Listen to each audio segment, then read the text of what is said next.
নমস্কার বন্ধুরা, আপনারা কেমন আছেন? আশা করি আপনারা ভালো আছেন, আমিও ভালো আছি। তো আজকের আমি এই যে পেঁপে দিয়ে আর উচ্ছে দিয়ে শুক্তো বানাবো। আর এইখানে হচ্ছে ঝিঙে ডাঁটা, সজনা ডাঁটা আর আলু দিয়ে এই চিংড়ি মাছটা বানাবো। এই যে আলুটা দেবো, এটা দিয়ে চিংড়ি মাছটা বানাবো। আর এখানে এই যে পার্শে মাছ নিয়ে এসছে, পার্শে মাছটা ভাজা করব। এটা কিছু আর বানাবো না, মানে ভাজাই খাবো। তো চলো আমি পরিষ্কার করে নিই কেটে।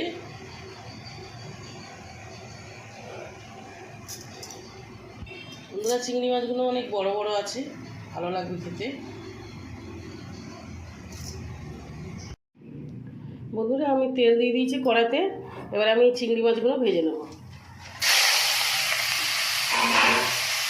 তো বন্ধুরা, আমার সবজি কাটা হয়ে গেছে। এখানে আমি মশলাটা বেটে নেবো। একটু কাজু, জিরে, ধনিয়া আর চান্দুনি আর গোলমরিচ, এই কটা বেটে নেবো। আমি 4টে কাঁচা লঙ্কাও নিয়ে নিয়েছি, বেটে নেবো। বন্ধুরা, আমি একটু কালো জিরে দিয়ে দেবো।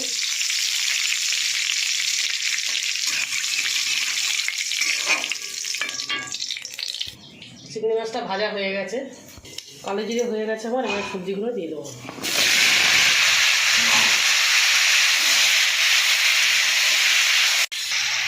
বন্ধুরা, আমি পরিমাণের মতো নুনটা দিয়ে দেবো। এর মধ্যে হলুদ করে দিয়ে দেবো,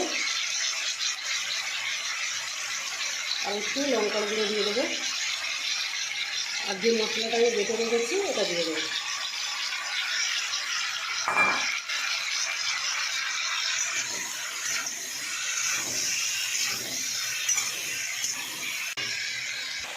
তো বন্ধুরা, আমি ভাজা চিংড়ি মাছটা দিয়ে দেবো।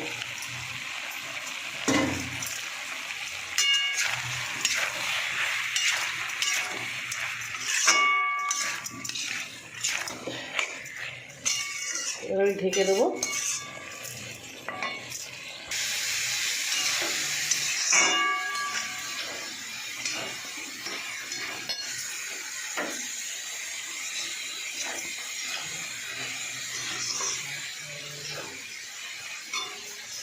বন্ধুরা, এবার আমি জল ঢেলে দেবো।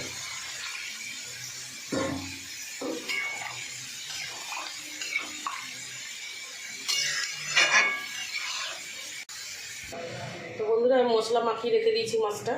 এবার আমি মাছগুলো ভেজে নেবো।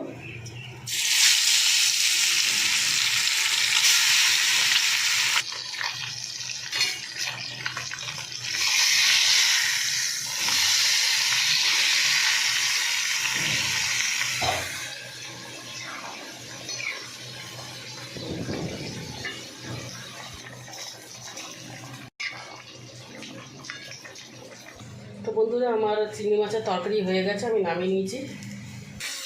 তো শুকনো লঙ্কার পাঁচফোড়ন দিয়েছি শুক্তোতে, আর এই যে শুকনোটা ঢেলে দেবো। ভালো করে আবার কষিয়ে দেবো। তো বন্ধুরা, আমার ভিডিও যদি আপনাদের ভালো লাগে, আপনারা লাইক, শেয়ার, কমেন্ট করে দেবেন আর সাবস্ক্রাইব করে দেবেন। আর বেশি বড় করবো না ভিডিওটা। তো নমস্কার বন্ধুরা।